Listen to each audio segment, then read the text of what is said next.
Welcome to the Undisputed podcast. I'm your host, Jenny Taft. This podcast is the full show from today's episode of Undisputed from start to finish. They've got a busy slate, so Skip, Shannon, let's get to it. Welcome to Undisputed. We are live from LA. I'm Jenny Taft here with Skip Bayless and Shannon Sharpe. Good morning, guys. Good morning. Good morning. Congratulations. Yeah, I got it. See? Told you. Finally won a single case of Diet Dew off me because I took a flyer on Derek Carr and he looked like an MVP and almost brought them all the way back. And then he turned into that quarterback that John Gruden's always trying to replace, right? Guess what? Case by case, I'm going to slowly get it back. Really? Yeah. Well, you only lost 4 on Sunday. I lost 3. 6? I lost 3 now since I got one back. You got 1, you lost 4. It all evens out, right, guys? Okay, I promise we'll get to that game. An interesting one. Lightning in the area, a slow start. We will go all into the game, but we have to get to the latest here in the NBA. According to reports, Kyrie Irving could lose more than $15 million this season if he is unable to participate in home games due to his vaccination status. The Nets star has asked for privacy from the media while he deals with this situation. But meanwhile, in Golden State, Andrew Wiggins opened up to the media about his decision to get the vaccine. Wiggins told reporters, quote, the only options were to get vaccinated or not play in the NBA. It was a tough decision. Hopefully it works out in the long run. And in 10 years, I'm still healthy. So, Shannon, what is your reaction to all this right now? It wasn't a tough decision. It was very clear.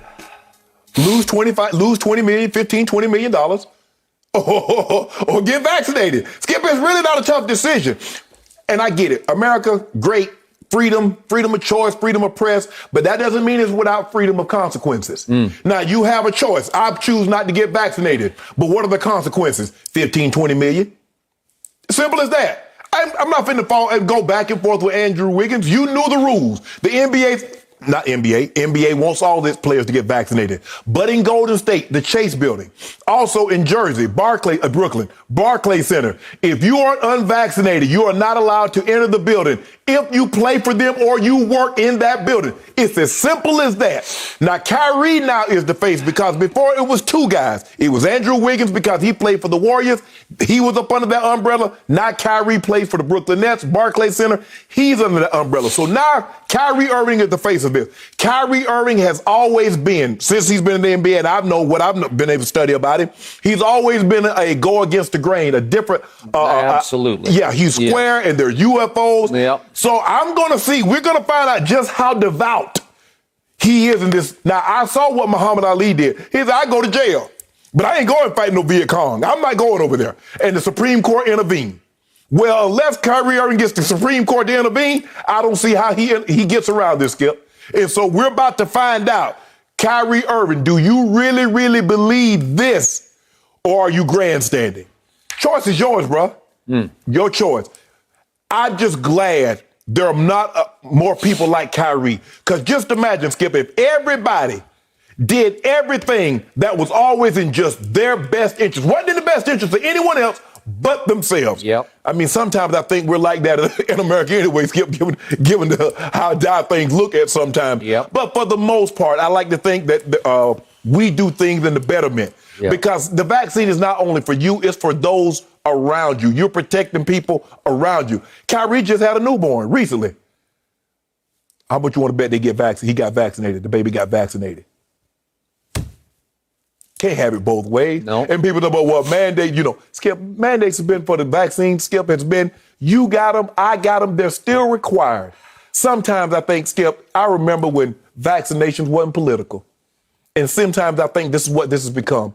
This is what this is, Skip, because they've always had measles and chicken and rubella and pertussis. They've always had those, Skip. I mean, you didn't have a choice. When you were born, you just took them because that's what our society had deemed was the best for our society. You didn't have to take them, but you wasn't going to school without them. You weren't going to school. You get homeschooled, so Kyrie, you can just play on. Now, the Brooklyn Nets going to have to make a decision, Skip. Yeah. Really, it's them. Because I believe they want to put a max guarantee on the table, but there's no way. I don't believe Brooklyn Nets is going to give him a max guarantee, Skip, if he can only play 41 games a season. And then if they make the playoffs, which I believe they will, even with James Harden and just KD, they're a playoff team. They're a 1-2 seed, even with just those 2 guys. And then now I don't get him for the home playoff games. Yeah. So it makes no sense. So at some point in time, guess what? We're going to give you all the privacy you want. But I guarantee if Kyrie played in that building, guess what? all Kyrie did was just filibuster. Because he's going to get that vaccine or he's not playing. It's really that simple. It is that simple. All right. I hugely appreciate every word you just uttered. I'm going to start with Andrew Wiggins. Mm-hmm. Have a lot of respect for him. Bright young man. But I think he's misguided in his thinking. That's just me. Yeah. I think you believe the same thing. I do. So he is now saying he was forced to get vaccinated. No, it wasn't. He was not forced to. This is still the land of the free. This is not a fascist state. If he really, really wanted to, he could have gone home. Thank you. He said nobody else in his family is vaccinated because his family does not believe in vaccinations. Fine. You have a choice. You can go home. Mm-hmm. You can leave all that money on the table. He'd be scheduled to make $32 million this year. He's made in his career $106 million. Yeah. But he said he chose to go ahead and accept the vaccination because he wanted to continue to create generational wealth for his kids. And he has 2 and would like to have another. Mm-hmm. Okay, great. Mm-hmm. But the choice is yours. You still have a born in the USA choice here to make, right? Right. So he goes on to say, I guess you don't own your body anymore in this society. If you want to work in this society, I guess they made the rules of what goes in your body and what you do. Well, that's not exactly so. You're choosing to work for a league that is clearly the entertainment business. Mm-hmm. You were born with a gift and you worked hard to maximize cultivated your gift. Yes. Yep. But you were born with a gift that many people will pay lots of money to watch you perform with because they couldn't do it. And they're in awe of your gift. So because of that, you can make lots of money. You can make $32 million this year, but you have to work within the confines of the structure of the league. Right. And the league is now under grave threat from various strains of COVID now. Delta, whatever the new strains are, and they're probably going to be more. And they're mutating by the second. By the second, they're mutating, and they are a threat to your workplace because at any moment you could have an outbreak that could derail the Golden State Warriors, right? Mm-hmm. It's the product they're trying to protect. They're obviously trying to protect you, but way beyond you, it's the product of professional basketball. The National Basketball Association is just trying to stay in business because it's not that easy right now. No. We keep seeing one after another in the NFL because they're not in the bubble situation they were a year ago. We see every week 3 or 4 players for each team, coaches, entire coaching staffs are derailed. They're out because of COVID. So the NBA is saying, well, we know our best way to stay afloat, to stay in business, where we can actually have fans in the stands, is we have to have COVID protocols that require you to be vaccinated. Correct? Yes. So it's way beyond being forced to. It's your workplace. I'll take it back to our workplace. As yet, we don't have an absolute mandate here at Fox, but I do know for sure that some people around us have not been vaccinated. And it makes me uncomfortable only because, as I've told you before, I just want to win. I just want our product, so to speak, to stay afloat here. Right. I don't want to get COVID. I don't want you to get COVID so that we can have our show, right? Right. And the best way to ensure that we don't get COVID and we don't get derailed is for us to be vaccinated. So I got vaccinated as soon as my time came. Right. You did, right on schedule. And hopefully, I'm going to knock on wood, we can avoid. Correct. And so far, so good. But we're still under mask mandate in the hallways here. You wear a mask in the morning. I wear a mask all the way up to the studio. And we randomly still, if you can now choose to get tested. But I do at least once a week just to make sure everything's okay. Right. So that's our little world here. Well, this is a much bigger world. And yet, Andrew Wiggins is convinced that he's saying that I'm just hoping that 10 years from now I'm going to be okay, because he's saying that he's hearing that a lot of people have first body aches and chills from the back. He took the one-shot Johnson & Johnson. We each took Pfizer. I took Pfizer. And I took Moderna 2 shots. Okay. But I don't know. I didn't even ask you. Did you have any reaction at all? I was just tired. The second shot made me lethargic. I was tired. I got it on a Thursday. Went home after the show on Friday, slept for a couple of hours, and then I was fine. Okay.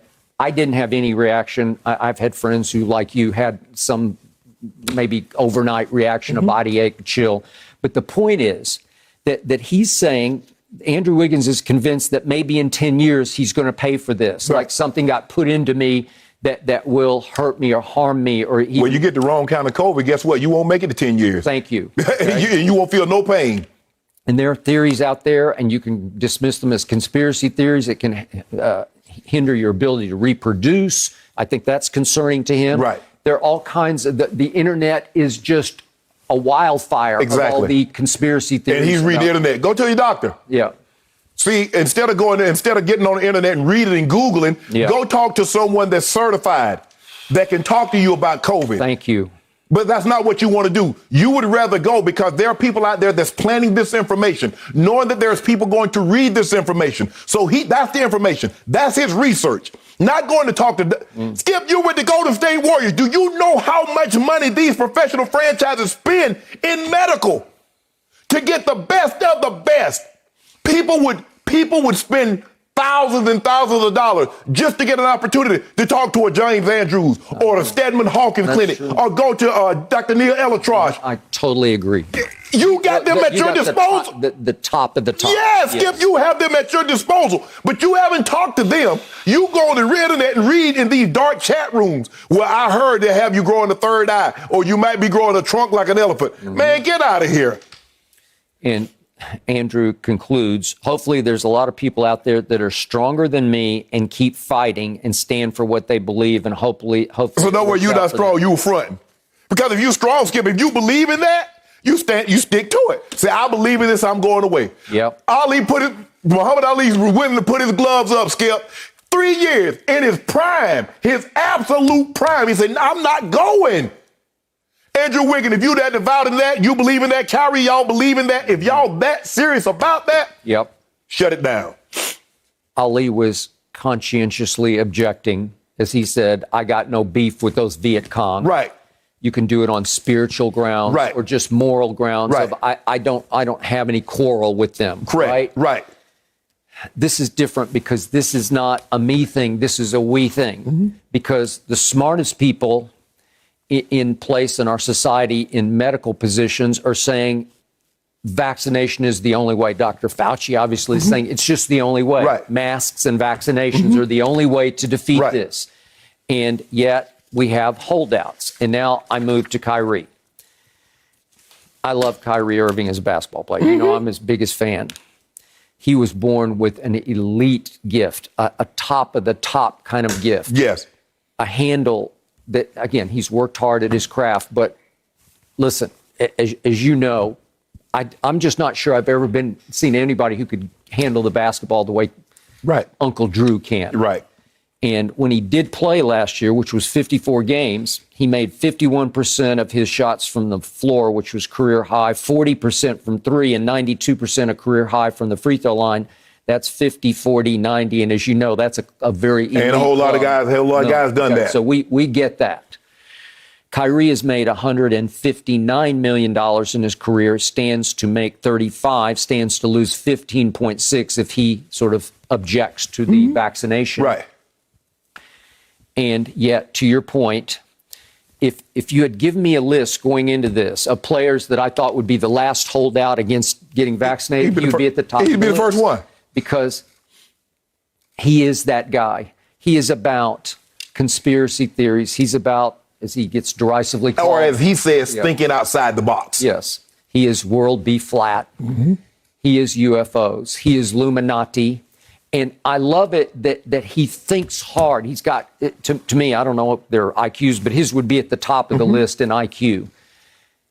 But sometimes his brain isn't attached to the kind of maturity that should be coming along as he goes. He's about to turn 30 years of age. He's 29.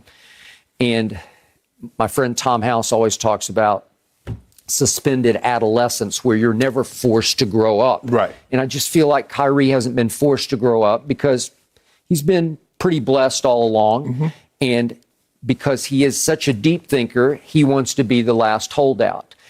And he says, I don't want to be a distraction, yet in the end, he really wants to be the ultimate distraction. Yes. He wants the spotlight on him, and right now he's got the spotlight completely on him. So he didn't want to be a distraction. So what do you think was going to happen when you don't tell your coach or you don't tell the organization that you're leaving for a week or you're leaving for 5-6 days? So what did you think that was going to be? You think, oh, you know what? The media's like, oh, that's cool. I mean, that happens all the time. Guys don't show up for work. Where? What job can you have and you don't call and say, I'm taking an absence or I'm leaving or there's something going on, and you can just come right back and pick back up? At what job? Trust me, you cannot. Yes. You cannot. Forget the highest level to the bottom level. No. And I'm not trying to say whether you work in a mail room, you work at a fast food restaurant. That is you correct. just cannot just leave. So here we have Kyrie Irving as one of the 3 stars of a team that Fox Bet says is the odds-on favorite to win it all this year. That's correct. It's a very special time for that team, and it's because Kyrie was the initiator. He's the one who said, Kevin, we got to go to Brooklyn. Correct. Not the Knicks, we got to go to Brooklyn. Right. And Kevin, who goes right along with Kyrie, he seems to be the more dominant force of that twosome. Okay, if you say Brooklyn, let's do Brooklyn. Right. And here Brooklyn sits with James Harden and Kevin and Kyrie and some pretty good pieces around them. They added Patty Mills, as you know, and LaMarcus. And so all of a sudden, even you concur for the most part, as much as you love the Lakers, they should be favored right now. And that's the conundrum that the Brooklyn Nets are in, Skip. Everybody else was wanting to get an interview with Kyrie, with Kevin Durant. And they said, you know, they call the Brooklyn Nets and say, we're coming. Okay. Well, I mean, thank you, God. Well, I mean, think about the free agent. You're a free agent. Pat Mahomes is a free agent. He picks up the phone and he calls his team. I'm coming to join you. Yep. Oh, what do you say? So now we're in a situation, Skip. We got 2 guys that chose us. We didn't choose them. They chose us. Yeah. The dominant guy. Many has him as the best player. His best friend. What do? How can you put your foot down without stepping on the other guy and upsetting him as well? Yeah. So that's because if it was anybody else, get the vaccine or we're going to have to move on. It's simple. But Kyrie delights. His goal in life, it feels like to me, is it goes beyond winning another NBA championship, because obviously he and LeBron won one. But he wants to be that rebel with a cause. He wants to be that mold shatterer. He wants to be that dissenter who thinks deeper and says, no, you people don't see the forest for the trees. This is the truth. Well, I'm fine with all that, but you can't do it within the confines of a team and a league that are under threat from the latest COVID variant. Skip, people, I mean, they kill me about, they trying to, trust me, if the U.S. wanted to kill you, they went and got Osama bin Laden, 5,000 miles away with heavy security in a place where nobody knew. And they went and got him. You got a cell phone, trust me. If they wanted to get you, they'd have got you a long time ago. So he seems to be the last holdout. And I think this is a huge threat to the ability of the Nets to win this year. Yeah. Because clearly it's going to create havoc and problems. And the more offended he is going to get, the more he's going to hold out against this. And to me, this is the biggest threat to the Nets now, is Kyrie even beyond. He getting the vaccine. And Kyrie go get the vaccine and play. Yeah. And you talk about Andrew Wiggins, talk about they forced. They didn't open your mouth. They didn't strap you down and give you a shot. They say, here's your options. It's 2 pills, A or B. A, don't get vaccine. B, get vaccine and play. Those are 2 options they gave you. You could take one or the other. They didn't strap you down. They didn't open your mouth. They didn't waterboard you. You had a choice. You got smart. Ain't nobody walking away for $15 million. I'm not sure Kyrie's going to take it. I'm just not sure. Because he loves the position he's in. You know it, and I know it. But he's in a position of weak. He ain't in a position of strength. Okay. Because guess what? I hope you're right. The NBA will going to continue to go on. Yep. Michael Jordan retired. Larry Bird retired. Definitely. Kareem, Magic, all the greats better than Kyrie. Tim Duncan, Shaq, Kobe. They retired, and the NBA still kept playing. Shannon Sharpe retired, and guess what happened? NBA. It's still going. Peyton Manning, John Elway, Emmitt Smith. Yes. someday Tom Brady will finally say that's enough. And trust me, it will go right on. And we saw some of the young guns look like the NFL is going to be in great hands. Going to be in great hands. Fairly young gun last night. And he just looked sensational. He looked sensational. He did. So the future is in good hands, even after Tom Brady. And now, Skip, ain't nobody doing no more research. I mean, the vaccine has been out since the beginning of the year. There are enough people that you could talk to. If you, I want to do some more research. You don't want to do no more research. You want to get on Google. Go to talk to one of your health officials that work for your team, one of the doctors. You got the best of the best. So whatever organization you're in, you have the best of the best. They spend millions and millions of dollars a year to make sure you have the best of the best. The best orthotics, the best health care, everything, Skip. There ain't no fly-by-night. No drive-through health care, what you have. You have the best of the best. I got it. So just clue me in on this. Give me the perspective on this. In the end, I sense there are some members of the black community who still believe that the government is trying to control the black community. Well, for a lot of us, we haven't gotten, a lot of us, and I moved on about the Tuskegee study, about the syphilis study, and it wasn't that they injected them, it's that they got syphilis and they didn't give them the medication that could have cured it. And so they've never forgotten that. They've never moved past that. Yep. And they said if they did it once, they've done it again. And so I think that has a lot to do with it. But Skip, you do know the vaccine was partially developed by a black woman. Okay. I hear you.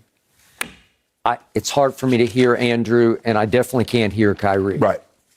At the end of the day, Skip, you're going to do what's best for you, but also in the process of doing what's best for you, it might be the best for you to just go home. Say, look, I'm so stuck in my ways and I don't believe in it. I'm going to take my $159 million, probably made another $50, $60 million off the court with Nike. Yeah, definitely. I'm going to take my money and go home. It is America still, and he does have that choice. You guys make a really good point. The NBA will continue with or without Kyrie at this point. No mercy. The Chargers won their second straight divisional game last night, beating the Raiders 28-14 to hand Las Vegas its first loss of the season. Some of the Derek Carr for MVP buzz wore off, and Joey Bosa talked about how his defense handled the Raiders QB down the stretch. Take a listen. We knew once we hit him a few times, he really gets shook, and you saw on CeCe's sack, he was pretty much curling into a ball before we even got back there. So, great dude, great player. He's been having a great year, but we know once you get pressure on him, he kind of shuts down. Okay, Shannon, how much truth do you believe there is in what Bosa is saying? Derek Carr isn't different than any other quarterback. I don't know how far Joey Bosa goes back, but just go look at what the Giants did to Tom Brady in the Super Bowl. Look at what the Legion of Boom did to Peyton Manning in the Super Bowl. If you want to beat if you want to beat a team that has an elite quarterback, pressure him, hit him in his mouth, and see what happens. Skip, we see Tom Brady now is that Tom Brady sees he's going to get sacked. He drops. Peyton Manning would drop because I'm going to avoid the big hit. I'm not going to let you put no big hit. Guys looking down the barrel of the gun, like they used to say, Skip, there's too great a risk in that. So guys say, you know what? I'm going to live to fight another day. I saw a guy, team get down 21-0. He comes out of the half, goes on a 6-minute drive, get it to 21-7. They stop him, get the ball back, goes 21-14. Does that look like a guy that curled in the ball to me? It sounds like Joey Bosa sounds like a guy that's not used to winning in the NFL. That's what it sounds like to me, because those are things that you say when you win and you haven't won a lot. You won. Accept that. You guys did a great job. But to say Derek Carr is unlike any other quarterback, that once you pressure him and you keep pressuring him and you keep pounding him, all of a sudden he's just going to keep standing and keep standing. That's what they say. Al Davis said it best, Skip. The quarterback must go down, and he must go down hard within the first couple series. I want him to go down and out. Exactly. But now, Skip, guys are like, okay, I'm not going to take that big shot. I'm not going to take the shot that could possibly put me out, not only for this game, for an extended period of time. I saw a guy that battled and battled and battled. The Chargers were the better team last night, and they won. Give the Chargers credit, but this notion that Derek Carr is unlike any other quarterback, that every other quarterback, if he faces relentless pressure, is going to stand there, that's not happening. How do you beat Patrick Mahomes? They pressured him. How do you beat Tom Brady? You pressure him. That's always been the case, be it Joe Montana, Tom Brady, and Peyton Manning, or Derek Carr, or anyone else. Joey Bosa, your team was the better team last night. You guys won. But I'm not subscribing to this thing that all of a sudden Derek Carr folded up his tent and ran away, because I didn't see that. Now, maybe he saw something different because he had a lot better vantage point than I did. But looking at it from my television, I didn't see a guy that quit. I saw a guy that battled and battled and battled to the end, but they lost to the better team last night. Okay, in general, I completely concur with everything you said about most quarterbacks. But the key is, you say Tom Brady will just fold up and go down quickly. It's how quickly will he fold and go down? Because there are many snaps where he'll stand in until he thinks he takes it to the last second. Again, people protect him. They don't hit him as hard as they hit Derek Carr. I think they honor him. Right. You know, he's 44. You don't, Skip, do you want to be the man to knock Tom Brady out of the No. So I do think he gets a little bit of break there.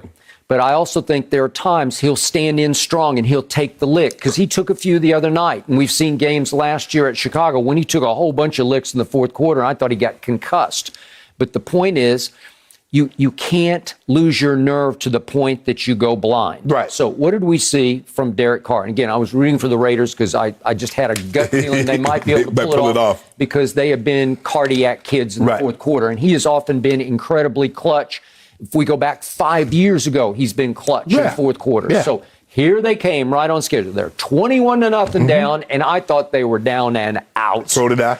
And here they come, and it's 21-7 to your point, and then it's 21-14 to your point, and then all of a sudden he drops back and goes bombs away to little Ruggs, who can just flat fly. Right. And if we could see this 51-yarder that suddenly put them in position to do some real damage here. This is from the 14-yard line, and he just heaves it to Ruggs on, I think it was on Derwin James. Yeah. Okay. So here it is. And again, there's no pressure. He had a good, strong, clean pocket. And all of a sudden, they've set up shop in scoring range, right? So on the first play, Gruden calls a little swing pass to Zay Jones, and he gets 5 yards, and then didn't love the next call. He just thought he could hit Josh Jacobs quick up the middle and maybe catch him off guard and maybe pop it for 5 or 6, and he got 2. So now you're facing 3rd and 3 at, what were you, the 20, here we go, 3rd and 3 at the 28-yard line. Right. Play of the game is about to come up, and this is still fairly early. This is 11:23 left, so we got lots of time. Yeah, plenty of time. More, plenty of time. And here's the play in question that Christian Covington gets to Carr. Okay, so you saw him just wrap up and go down. Well, he's trying to protect the football, but this is just me. So he's got Hunter Renfrow on an option route, but they bracket him. The coverage is bracket coverage. So he's waiting for him to uncover, and then all of a sudden he says, I got nothing.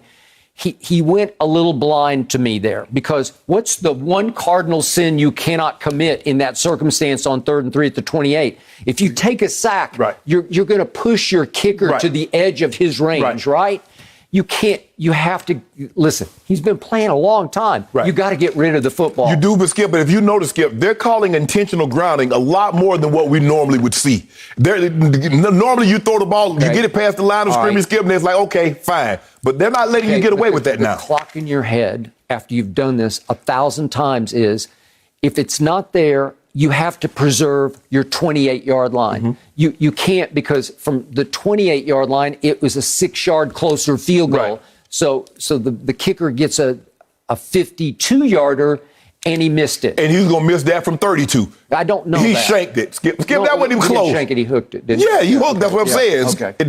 That wasn't going to be, Skip, that wouldn't have been good from 42. Okay, so Bosa was over harsh in his criticism, but this is the problem that John Gruden has had with Derek Carr, is that he can play like an MVP in stretches, and then when that's the play of the game. That's the one you got to either make it or preserve it, one way or the other. And again, I was caught up into it because I was rooting for their comeback, and I really thought they had it at that moment. And even if they had converted the field goal, if you cut it to 28 to 20, no, it would have been 21-17. Wait, 21-17. Yeah, I'm sorry. I'm thinking they were already to 28, but it would be 21-17. Well, you still got the momentum. If the ball goes through the uprights, you still feel like we got our points, and there's so much time left. There's still 11 minutes left in the game. You're in a good spot. But it looked like the air went out of the Raiders at that point. And here, especially when they missed that field goal, Skip, because we needed points. We needed to get something. And here came Justin Herbert, and he was sensational last night. But he did have one thing that Derek Carr did not have. He had a running game because they were running wild because Eckler had 117 and they had 168 yards rushing. Yep. The Raiders managed 48 yards rushing, so Derek Carr did not have his best friend, the running game. Correct. Right? And Josh Jacobs has been nicked for the last couple of weeks. He has, and he didn't look right last night. No, he didn't. And Justin Herbert didn't throw for 432 like Brady did against the Rams. He threw for 222 that felt like 400 yards because he was so deadly accurate in the red zone. But Skip, and he missed a couple of throws. He missed Williams on the wide, had him on a go ball, and he just... They don't seem to have any chemistry for weird reasons. I don't know. The go ball, Skip, but I just... Look, on that third down play, he wanted Renfro. The Chargers knew he wanted Renfro. Well, obviously, who else? It's just his security blanket. So guess what? I'm gonna double the tight end Waller. I'm gonna double Renfro. And if you go somewhere else one-on-one, have at it. But I'm not giving you those two guys because that's really all you want to throw to. You're gonna throw the rugs deep, and then you're gonna look for Hunter Renfro on 3rd and 3 or Waller. Okay. I just thought he went a little blind and lost track of the situation because he got it in his head, I'm going to throw it to Hunter. Yes. And by the way, Hunter Renfro made a play on that fake punt. Yeah. Where he came up and just, that was a heck of a play. Yes. Stuck him. Yes. And it's a great reaction. It's like a football player play to me. But it's the only guy he really trusts, even beyond Waller, who's like, what is he, 6'6"? It's easy. Yeah. Skip, and I think the thing is that they did such a great job when they bracketed him. They didn't show it early. If you look at it, go back and look at it, Skip, the DB stays outside, and at the last second when Carr wanted the safety takes off. He's going to pick it. You throw this ball, the safety's going. And I think might have been Derwin James. I think it was. He was going to pick it. Yeah. So Carr couldn't do anything but eat it. And I get what you're saying, Skip. But he didn't take him out of field goal range. He just pushed him to the edge, and then he tried to hit it a little too hard, and it didn't work. Right. So then, just to finish this off, then the next series they come down and Derwin James picks him underneath. Yeah, that was a horrible throw, Skip. I mean, I don't know what he saw on that one. He's just trying to get it up over Derwin James, and he's just too good. He's too athletic. He's just too gifted, and that's not going to happen. So that was it. So could we see what Derek Carr? Here's the end of this one more time. Could we see how Derek Carr accepted blame after the game? This is vintage Derek Carr. Mm-hmm. I want to see us win every time. So any loss is disappointing. This one hurts a little bit extra, but they can blame me. They can put it all on me, and you know if they want to chant MVP when I come running out, then they can get mad at me for this one. Okay, that's who he is. He's a good guy. Yeah. I've been around him enough. I think his heart is good and big, and he's humble, maybe to a fault. Right. And he heard the chants when he came out. Because remember, that stadium was... It looked like it was black and white. I saw more black and silver than I saw blue and gold, Skip. I'm sorry, Skip. They used to live here, They right? did. Okay. And it did seem like a Raider home game. It did. And they were 3-0. So he comes out, and the whole stadium's chanting MVP, MVP. Right. Well, he's in the discussion. He was in, And you could argue he's still going to be in the discussion. Mm-hmm. But that happened at the end of the game, and he's the first to say, I'll take it all, put it all on me. And Coach Gruden likes that part about him because he will be the fall guy. Well, the thing is, Skip, but Coach Gruden is that he coaches like a fan. The ebbs and the flows. When Derek Carr does good, he's playing really well. Yep. But when he plays bad, he's so down. I'm like, get rid of him. That is correct. He coaches like a fan. And you know, Skip, as a coach, you got to be even keel. And trust me, somewhere, I guess back in Vegas today, Gruden is trying to think about his next quarterback because that's the way he rises and falls, over emotional both ways. Right. So I feel sorry for Derek Carr, but again, on that one play, he did not pull that play off the way he should have, and I'm sure Gruden's out of his mind. Well, I think the thing is, Skip, and that's the thing, when you make up your mind, I'm going to this guy, and then all of a sudden that guy is there. Now you're not going to have the time to okay, this is where I wanted to go, but he's not there. Let me check. Because they double Waller, they double Renfro. And normally on a third down, third and short, he's going to one of those guys. How many times have you seen Brady in the same spot just take one look and just throw it in the ground in front of the brackets? He'll just throw it in the dirt because he's going to live to play another play. Correct. And if we've got what would it be, it would be a 46-yard field goal. If we got that, I'm going to preserve it, and they're going to boo me, but they don't get it because it's not worth the risk. Correct. Correct. So, but he did protect the football, Skip. The one thing you don't want to do is that he didn't push him out of field goal range, and he didn't turn the ball over. What do you see, Skip? A lot of times guys, they take the sack, get pushed out of field goal range, or they turn the football over. Give him credit. He had an off game. He had been playing well up until that game. Yeah. And I thought in the second half, he played better than he did the first half because he got him back in the ball game. Could have made it a 21-17 ball game, as you mentioned. But give the Chargers credit. The Chargers came out with a great game plan. They did a great job on him in the first half, Skip. They basically shut him out. A team that's averaging what they're averaging, 471 yards a game of total offense, and they held them to 213. They did. So the Chargers look legit. They look legit. Oh, yeah, Skip. When you look at them offensively, Austin Eckler, he's not one of these backs that's going to give you that type of performance running the football. Okay. But he can catch it. He can run it. You look at, they got 2 tight ends. They got Keenan Allen. They got Williams. They got weapons, Skip. That quarterback is legit. Their defense, they're going to, Kansas City, you in for a fight to win that division. Mm-hmm. They're not going anywhere. They're not going anywhere. And I appreciate you saying that because guess who beat them at SoFi? Mm-hmm. My Dallas Cowboys. Oh, yeah, Skip. That makes my Cowboys even more legit. You got one quality win. Legit. Whew. But Daniel Jones coming to town. Oh, Daniel Jones. Are you back on the bandwagon? Oh, Daniel Jones. He threw for 400 last week. Danny J. You see him, Danny Dimes? Yeah. You see what he did, 400 last week. He can do that. He's capable. Have you called him Danny Dimes lately? Yeah. Sticking with it right Danny now. Nichols. That is true. That was a big win for the Cowboys against the Chargers. I'm sticking with Herbert and just his potential. He looks like he's been here for a while already. I'm excited for this, guys, and I cannot wait to hear what you think. Bubba Wallace's big win at Talladega came with historical context. He became the second black driver ever to win a race following Wendell Scott in 1963. Wallace also won the first race for Michael Jordan's NASCAR team, and afterwards he said, quote, "This is for all the kids out there that want to have an opportunity and whatever they want to achieve and be the best at what they want to do." Love the celebration. Shannon, this is huge news for NASCAR. Please tell us, what does it mean for the sport? Skip, it shows that if you give black drivers, Skip, for the long, like Wendell Scott did not have like what Richard Petty and some Junior Johnson and some of these other guys, the Allison guys had. He had little mom and pop shops at the shop, and you had to borrow parts, and you had to do this and had to do that.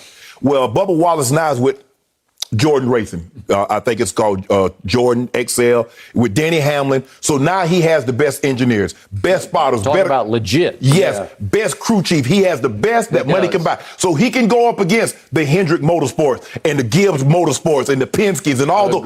He can go up against them now. But Skip, I don't know if it's going to bring more black youth to that sport because that's an expensive sport. You to getting go-karts and to getting the mini karts, Skip, that costs. It ain't like I get a pair of gym shoes, Skip. I'm good for at least 3 months.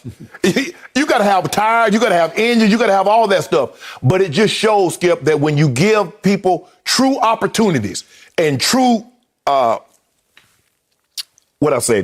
sometimes people just need a real opportunity. Yeah. And that's what Bubba Wallace has. I mean, it's easy to say, well, he's in there.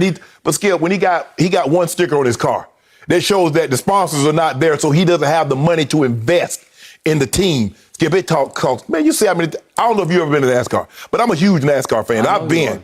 Man, you see how many tires, those tires not expensive. Those engines and to be able to, and those crew, man, it's a cost a lot of money. And Jordan has Jordan and Denny Hamlin backing him. Mm-hmm. He has the resources to go out there and compete. This was a great win. To win Talladega, now he's just going to have to be consistent. Because when I talked to him back in February, he says, I have the resources now, Shannon, to be able to go compete. Now it's on me. Yep. It's not a situation where if I had this, if I had that, I have the best of the best. Yep. Now it's just on me to go out there and get it done. And I was happy to see Bubba get that done yesterday. Good for you. I've covered Indy many times, the Indianapolis 500, but it's open wheel racing and it's more of an international sport, as you know. Yes. This is dyed in the wool, so to speak. Right. This is a Southern origin. It's not as regional as it once was because, Skip, for the most part, when I was growing up, it was really regional. It was just Southern. And then all of a sudden it branched out to the Midwest and it came to California with Jeff Gordon and Jimmy Johnson and all those guys. But for the longest time, it was basically that Southern circuit. Basically, you went from maybe from Connecticut back down to Alabama and Florida, Mississippi, all up in there. That was it. But it's got a bigger hold on society now. Before I get into what Bubba pulled off yesterday and the achievement and the breakthrough of it, the milestone of it, just a couple of quick words about Wendell Scott that you brought up, because I've read about him for years. But you want to talk about doing it the hard way? Mm-hmm. It's 1963. He won on a dirt track in Jacksonville, Florida. Mm-hmm. Came up the hardest way, had to worry about driving out of town and getting stopped in the dark by some police who might just end it right there. And he won a race very controversially that I think, from all that I've read and heard, he flat out won fair and square because it was supposed to be 200 laps. And he actually went 202. He passed the grandstand twice, the start-finish line twice. And it was back in the day. They're keeping laps with pencils and papers, manually. They check it off. Okay, that's one for you. Okay, 1 lap, 2 laps. And when they're pitting, it's hard. You lose track of who's ahead. And they initially awarded the race to Buck Baker. And again, Wendell Scott was incensed and he protested. And he didn't say, "You did me dirty." He just said, "I think you miscalculated here." It took them 2 hours to try to recalculate, and they finally awarded him the winnings. So he got the money, but he never got his trophy. And his family has fought for years to get to find the trophy, and they never found the original. NASCAR a year ago gave them the replica. So this is Wendell Scott, who actually suffered injuries in a big crash at Talladega that ended his career about 10 years after this. But he did break through and win in 1963, and I don't know how he did it, because you want to talk about raw racism, in-your-face racism. Of course. And it was like that, Skip. And so he didn't have the opportunity that a Bubba Wallace has. And so now that Bubba has the resources, he has the means, he has the backing. So now it's just on Bubba, because Bubba has the best simulators. And I was talking to Bubba, it's like, we don't really go to the track, and because it's gotten so expensive, we don't really test the cars. Basically, what we do mainly is simulation. They get in the simulator, Skip, and they do that. That's what they do. They might test for Daytona because, unlike most sports, Skip, their Super Bowl is at the beginning of the season with Daytona. So they might test a car here or there, but for the most part, it's simulation. And so for Bubba to have the resources and the means and a true opportunity, Skip, he has an opportunity, but opportunity without resources in a sport like that, it's kind of like golf. Tiger Woods didn't bring the black U to the golf club, the golf course, like we thought, because golf is expensive. Man, you got to have, 13, 14 clubs. Them clubs not cheap. You have to travel as a kid. You have to go play tournaments all over the country. It's hard. I think Venus and Serena did a better job of getting young black girls to the court. But Skip, those rackets are expensive. You don't need just one. You need like 3 or 4, and they're like $300-400. And then you got to get into, now you got to get in, like they came up on the public courses out in Compton. You need to get to the country. It's hard. It's to travel. It's not cheap, but to have the resources like Bubba has now, hopefully this opens the floodgates. Okay. I just want to see if you win Daytona, I'm good after that. You ain't got to win no more, Bubba. Okay. Win Daytona. So the other reason this did my heart so much good, this happened at Talladega. Yeah. Again, Daytona would be the epitome. Yeah. Okay, because you're a big NASCAR fan. I am. Talladega's next biggest. But Talladega is the heart of Southern racing, right? Yeah. Alabama. It's when Will Ferrell did the spoof movie. It was called Talladega Nights, right? And they shot a lot of the scenes at the Talladega. What happened a year or so ago, as Bubba and his crew was assigned to a certain garage? One of his crew members found a noose in said garage. The FBI investigated and found that the noose had been used as a door pull, a garage door pull in that garage for over a year. I remain skeptical and suspicious of why they assigned Bubba to that garage, because I think that could have been avoided, because it seemed the FBI said it was common knowledge in the garage area. And then why would you tie it like that? Why not just call it a ball knot? It was tied as a noose. I know. It was a noose. It's, being on the farm, Skip, I know about tying knots. And what we would do is tie what we call a ball knot. So that way you can just reach up there and pull it just like you would. It's big like a ball and just pull it down. Okay. So, I worked in a lot of barns in my lifetime. Yep. So it was great that Bubba did it at Talladega. And his quotes after the race were about, it's definitely been tough going to some of the tracks this year because we get some more booze now than we used to get. Okay, so what happened after the noose incident and after the FBI investigated?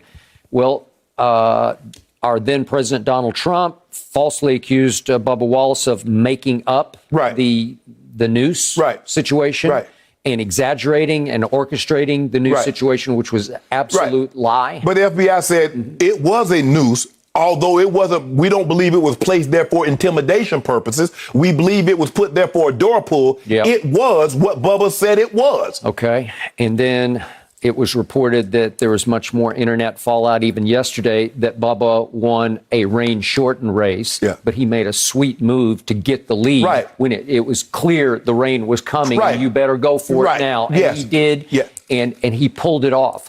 So I'm not putting an asterisk beside this. No, because Skip, that's happened before. Guys have won Daytona. Guys have won plenty of races on rain-shortened races. But now, see, whatever you can to diminish what the man has accomplished. Oh, it was rain-shortened. Okay? It's happened before. Guys have won the Daytona. The guys have run other races in rain-shortened events.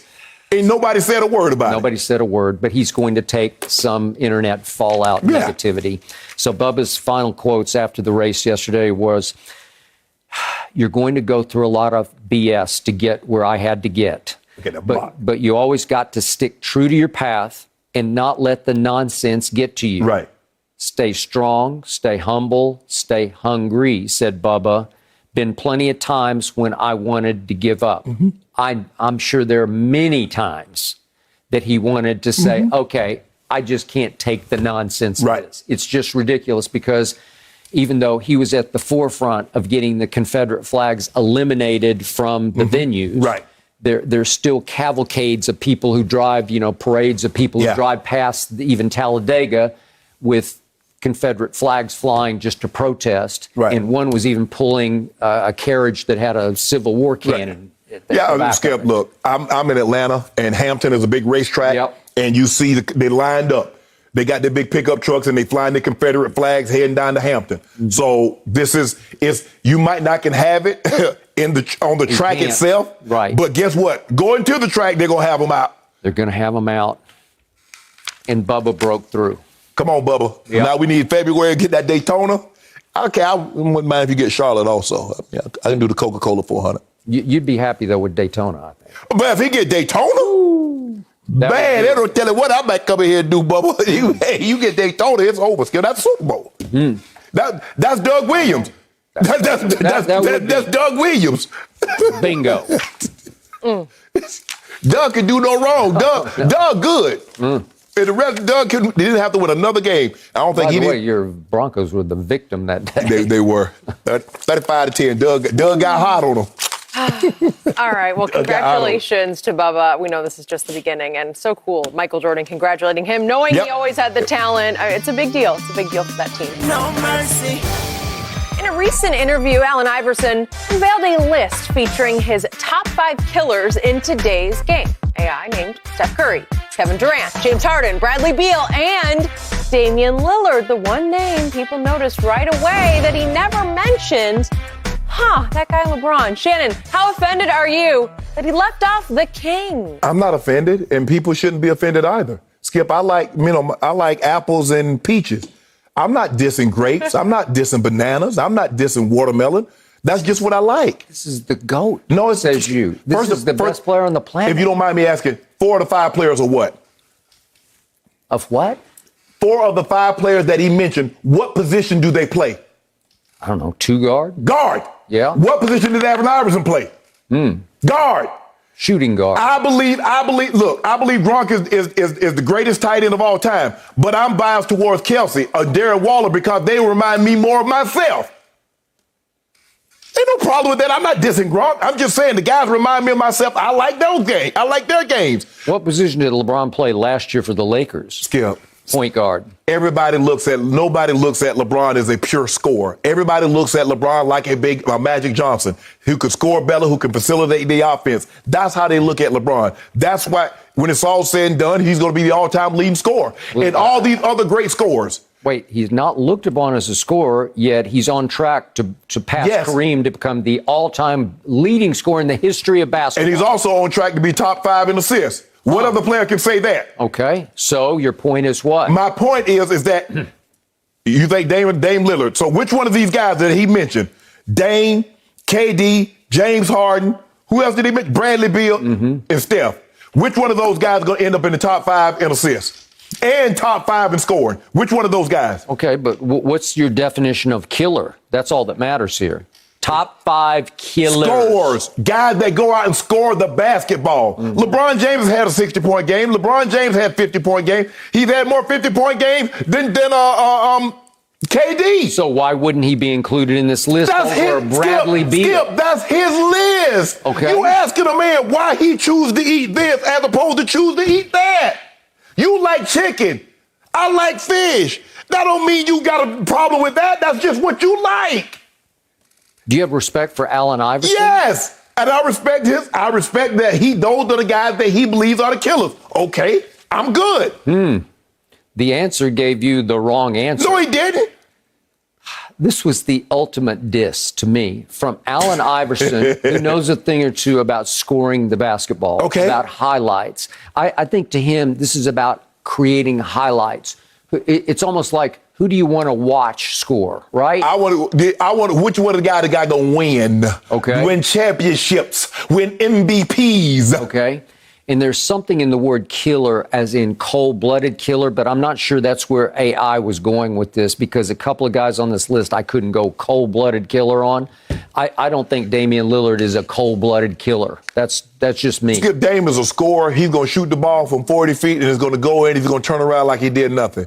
KD is the same. Steph Curry is the same. Like I said, the only guy that's not a guard on the list is KD. We know what KD is. KD is a scorer. KD is one of the greatest scorers of all time. You can make a case. You put him right there with Kobe and James Harden. James Harden is a scorer. Kobe, scorer. Mike, scorer.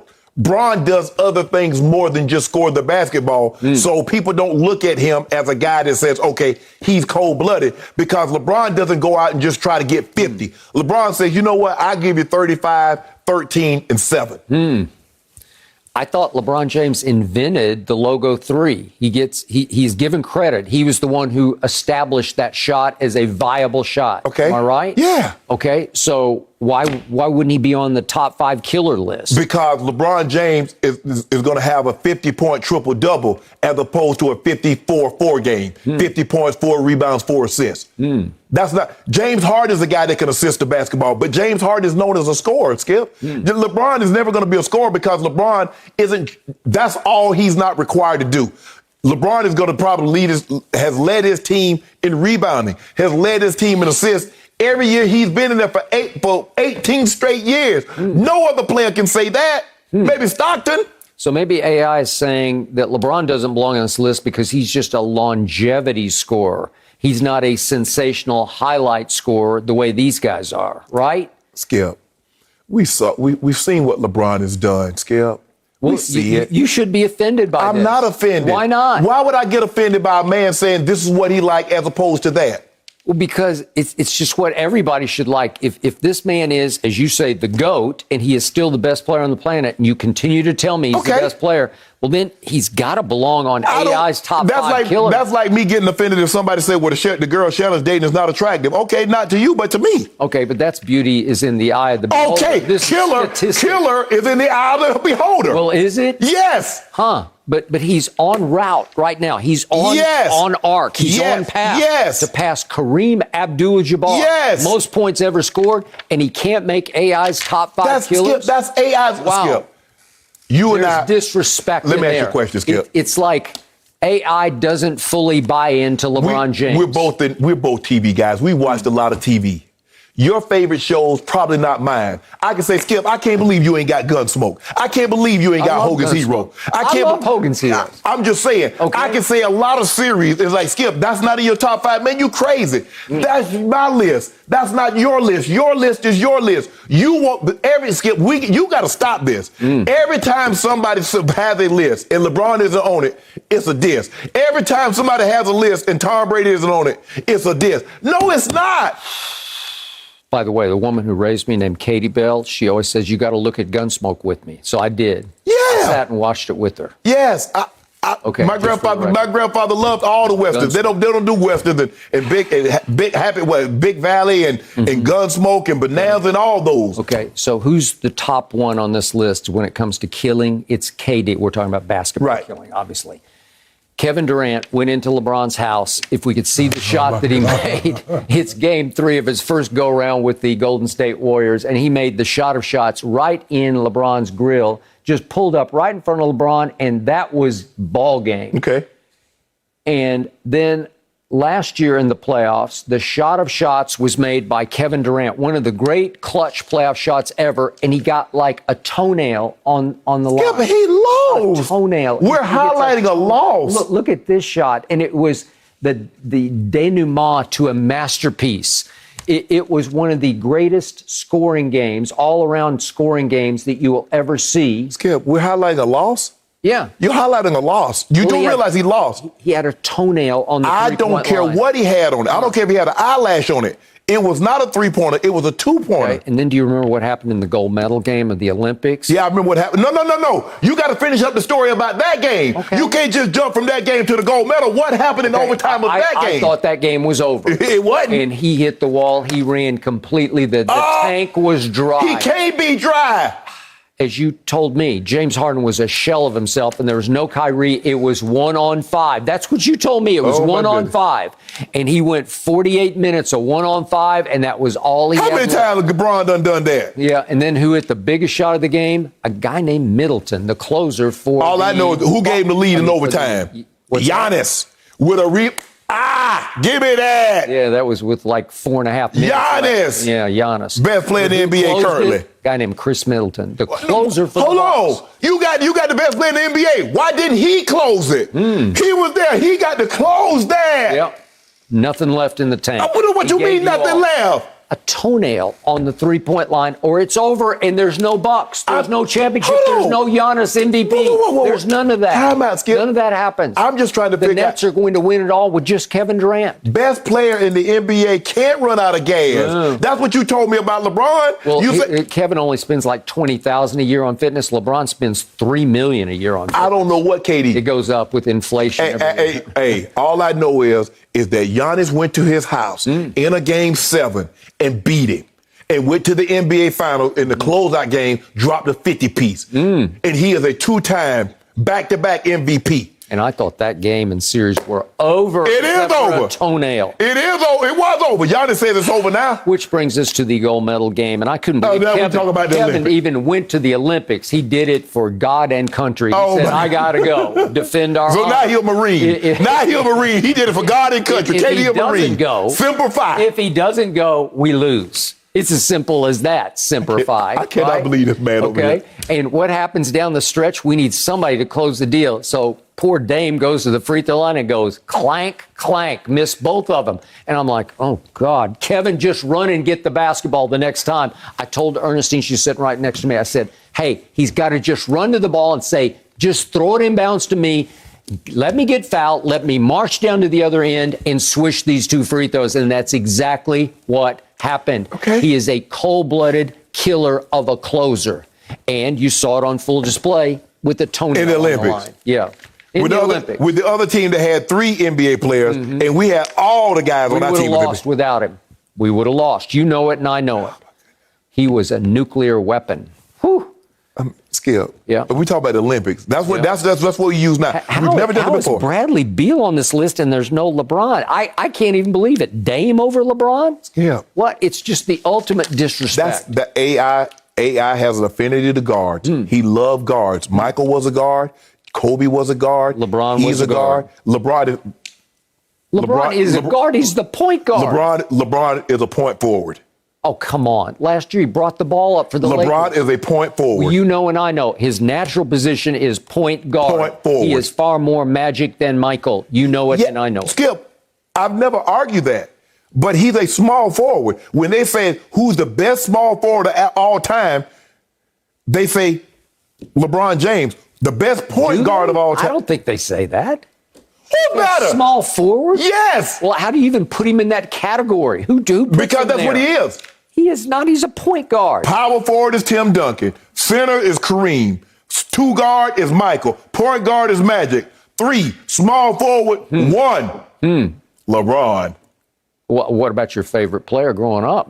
He's in. He third now. He's third? Yeah. KD. I think KD got him. KD's past Larry Bird. Yeah. Larry Joe Bird is now third. Yeah. Wow. Ain't no shame in that. Because he got some heavyweights in front of him. Well, LeBron is no better than 6th on AI's list because I don't know where he would have ranked in the top 10 He might be killers. 25. He might be 25. But we know what he is. Huh. It's hard for you to have a Mount Rushmore if he ain't on it. Really? Yeah, you might as well tear it down. I'm going to tear it down. Any Mount Rushmore that goes up. give AI a call today and educate him. Nope. And say, did you forget? That's AI's list.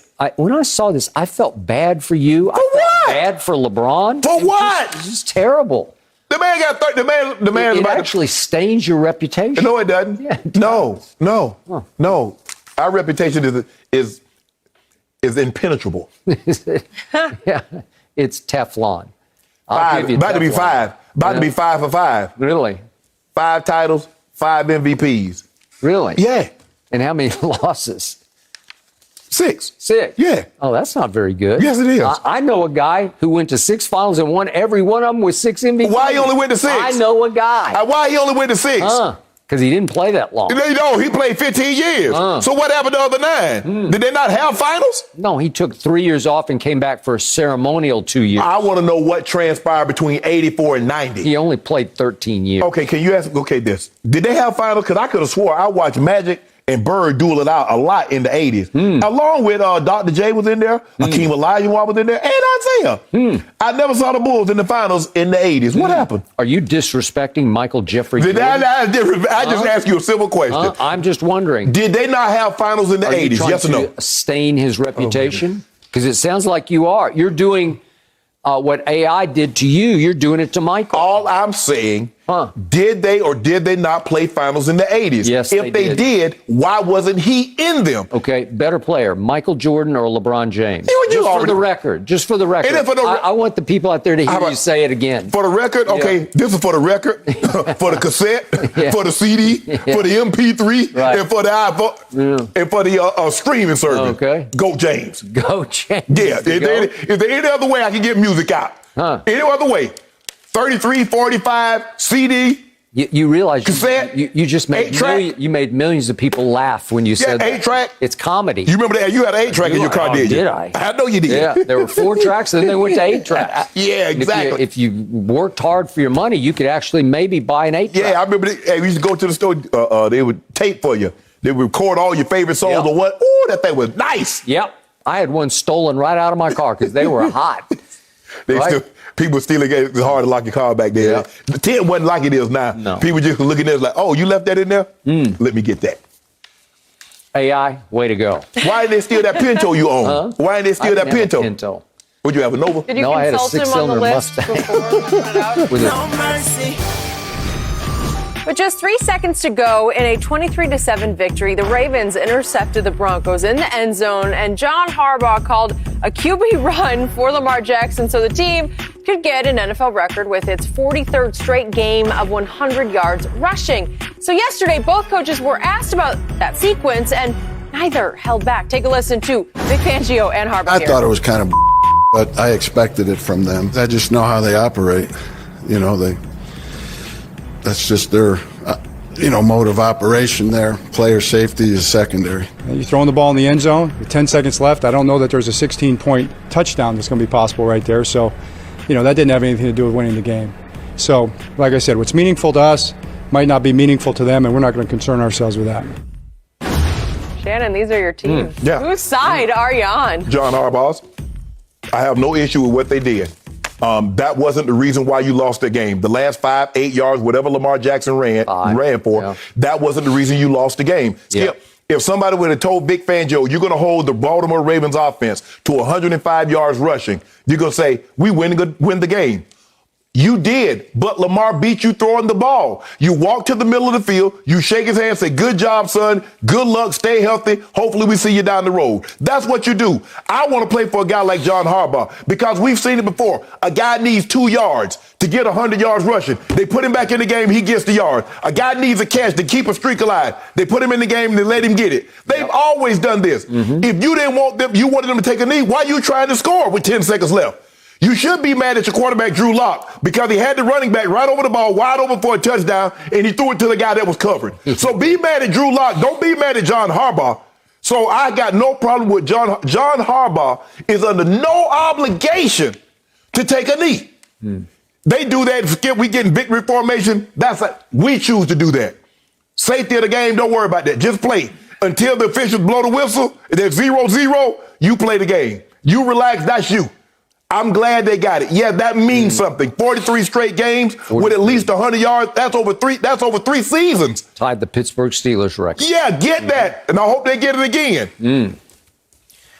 Okay, I basically agree with everything you just said, but it gave me pause. It knocked me back in my seat to hear Vic Fangio, who's been doing this for 37 years in this league, take that kind of shot at an organization for which I have the highest regard. Yeah. The Ozzie Newsome run, Baltimore Ravens. And they're going to always do what's, trust me, I was in that organization. You were there. And guess what, Skip? If there's another record come up, guess what? John Harbaugh is going to put the guys in position to go get it. So anybody else that's going to be mad, go ahead and get mad now because they're going to do it. Vic Fangio coached for the Ravens for 4 years. And 2 of those years, the last 2, were the first 2 years that John Harbaugh was the head coach. So he knows of what he speaks from the inside out. Yes. He knows, he was there, he lived it. That's what took me aback was he said, I thought it was kind of BS. I expected it from them. He says, 37 years of pro ball, I've never seen anything like that. That's a mouthful coming from that guy. But it was to be expected. So the reporter said, expected how? And he said that player safety for them is secondary. Really? Player safety is secondary. So they don't value the players at all? You know, they value the player, but they value the player's his opinion. Bro, what you need? Oh, you need 5 yards to get this? Oh, good, and then get it. Okay. Oh, you need what you need? You need another tackle to get what? How much you gonna make? You get $25,000 if you get this tackle. Get it and get it. Okay. That's how they operate. Okay. So to your point, Lamar had a back issue last week, and there were a couple of days when I didn't think he was even going to be able to play. So did effectively you put him at some risk, even though he was told just try to get the 5 that we need and go down? Well. Okay. Sure. And, he's at risk of being in the game. He got a back issue. You could have hit him. You had ample enough time. You Skip, did. That wasn't the reason why you lost the game. The reason why you lost the game, you had 50. Skip, you didn't get mad to 59-57. You got the last 3 seconds of the ball game. Okay. That's what you're upset about. That's not what cost you the game, Coach. So Harbaugh says after the game that he thought he and Vic were on good terms. He said, we had a nice chat before the game. We've known each other for a long time. I promise you, I'm not going to give that insult a second thought. And knowing John, he won't give it a second thought. He will give Vic and his relationship with Vic a second thought because I think the bridge just got burned. Skip, but you know how the Ravens operate. Yep. They do things the Ravens way. Play like a Raven. Be like a Raven. Yep. All that other stuff, we didn't concern with what they were talking about in Tennessee or anywhere else, Pittsburgh or Jacksonville. That was the Raiders. That didn't bother us. Okay. What permeated from our locker room? That's what it was us. Okay. So where I agree with you is, what are the Baltimore Ravens? What's their identity now? Maybe not quite as much when you played. They run it down your throat. They take pride. They are going to establish the run and continue to pound away at you no matter what you do. You can put 12 men in the box. They are going to run the football. But Skip, if you say, we're going to take away your run, if we take away something and you beat us with your hand tied behind your back, because this was only Lamar Jackson's second 300-yard passing in the regular season. Okay. He only has 3 on his resume. So we take away the run, Skip. We make Lamar beat us throwing the football. And you mad? He beat you in a way that you didn't think he could. Well said. I agree. But in the end, as John Harbaugh is saying, I had to do this for our players and our coaches because he says this is something they'll have for the rest of their lives. Because that 43 consecutive 100-yard rushing games as a team, that's pretty special to me because that's the Steelers from 74 to 77. It took them 3 years to do that. Yeah, and now and the Buffalo Bills had like 35. They did. Those that was 74 through 76, something like that. That was OJ. Yes. What do they call it? The electric company. That was the Ronald McKenzie. The Lamborghini. Yeah. Ooh. So the point is, he says, I got to do this for us. Yeah. I'll risk Lamar. It's a 5% risk that maybe he gets banged up or gets his back hurt or whatever. Right. I'm willing to risk that because this is for our identity. I need them to feel proud that we got to 43, and they got a great shot, I'm sure, to get to 44 and keep going. Yes. I don't know. They could set a record that'll never be broken. Right. Because that's who they are. Right. And as he concluded, what's meaningful to us might not be meaningful to Denver, because it's not meaningful to Denver. They don't care about that. Skip, 93, my first year, make the All-Pro, we go into the Oakland Raiders. If we win the game, Skip, we win the division, they come to us in the wild card round. We lose, we go back to them. I need 100, if I'm not mistaken, 126 yards to get 1,000. Now, you know, back then, 1,000 yards for a tight end, that meant something because you ran the football. You didn't throw it like that. Yep. I had 121 at the half, 2 touchdowns, and didn't get a target in the second half. Okay. And? I lost $100,000. Did you make your feelings known to anybody? And guess what? I went back out the next week, caught 13, an NFL record, 13 for $156 and a touchdown. In the wild card? In the wild card game. Okay. So I went from 6 catches, 121 and 2 touchdowns in the first half, not another target. Come back out the next week, go 13 for $156 and a touchdown. Did you let your head coach know your feelings? Skip, it was, hey, I'm open. I'm going to get the same amount of money. Throw me the ball. Hey, I never complained. People like, well, you could. No, I didn't. I ain't complain. Hey, call this play for me, call that play for that. I ain't, you know what I can do. You see the work I put into practice. Okay, well, clearly you didn't lose any respect for Mike Shanahan. No, that wasn't Mike. That was Wade. Wade didn't even know about it. That was Wade. Okay. And John didn't know about it. John told me, said, why didn't you tell me? I said, bro, I ain't never asked you to throw me the ball. Who was your coordinator? Jim Fossil. Ooh, really? Jim did. I don't think Fossil knew. Maybe I don't think Fossil knew. Fossil wouldn't do that because he was the guy that put the offense. He built the offense around my skill set. So I know Fossil wouldn't do that. It happened. Okay, fine. It is what it is. So somebody was at fault. John? No, John didn't know. John, we were trying to win the game. But I'm just saying, put it like this here, Skip. We were up 17 points at the half. We lost in overtime. 33-30. That's all I'm saying. That's all I'm saying. They could have kept feeding your boy. And did you say anything to the media after the game? Nope. Never say anything to them. I didn't talk about no catch. Hey, we won. We didn't play well. Shannon. No, I'm just, hey, I do what I do. If your head coach had been Jim Harbaugh, do you think the result would be different? I mean, Skip, you remember Jerry lost his consecutive game streak, and I don't think he's talked to Bill Callahan since.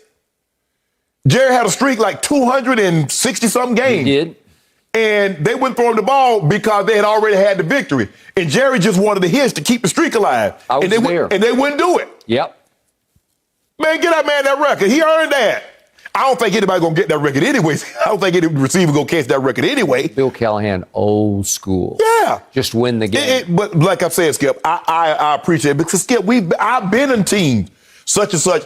A sports info, the guy would come. He needs this many yards for 100. Yep. He needs this many yards. Mike has put me back in the game. Well, Shannon needs this many yards. And I ended up going back in the game, and the guy, he threw the ball late and got it picked. From that point on, I said, forget it. If I got it, I got it. Dallas had 99 against Woody in 98. And Mike said, you want to go back in? I said, no, I'm good. Last time I did that, quarterback ended up getting picked. I'm done. Against Darren Woodson. Against Woody. I got Woody. You showed the highlight. No, that was in Baltimore. That was in 2000. I put it on Woody then. And then I got him again in 98. Not many people put it on Woody. I put it on Woody. Trust me, he won't come out here with no highlights. He'll put it on me. You don't have to worry about that, Skip. Are you watching Mr. Woodson? Woody, you ain't got to worry about that, Skip. I'll bet there are highlights of pass breakups and Woody leveling Shannon Sharpe. Woody came in. I don't know if Woody was starting. Because back then in 92 when we played them, Skip, we almost beat them. That was the first year of the Super Bowl. We almost beat them. They got to drive the last second. We was winning. They got to drive the last second to end up beating us. I don't know if Woody was starting, but I was a fullback then, Skip. I think he was starting in 92. In 92, that was his first year. Well, John didn't play. No, that was what you call it. That was Tommy Maddox and Sean Moore. We was alternating quarterbacks. I was there. Yeah. It was Saturday evening in Denver right before Christmas. We should have beat them, Skip. I was a fullback, had a cowboy collar and everything. Dropping that Funko Kid Norton Jr. I don't Take that, Kid Norton.